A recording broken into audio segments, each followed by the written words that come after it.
ரசூல்லாவை வந்து சஹாபாக்கள்கிட்ட கேட்குறாங்க, யாருடைய ஈமான் சிறந்ததுங்க? சஹாபாக்கள் சொல்றாங்க, மலக்குகளுடைய. அப்போ ரசூலா சொல்றாங்க, அவங்க தான் டைரக்டா அல்லாவுடைய ஆட்சியை பார்க்குறாங்க.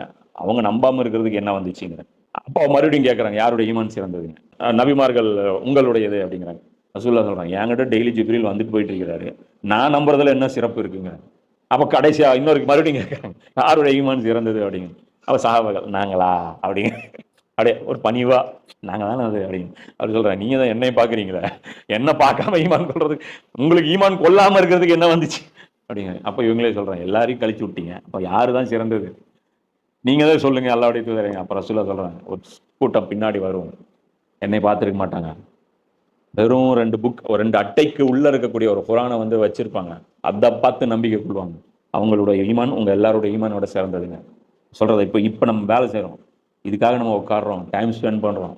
நம்மள வந்து தட்டி குடுக்குறதுக்கு ரசூலா இல்ல. புரியுதா?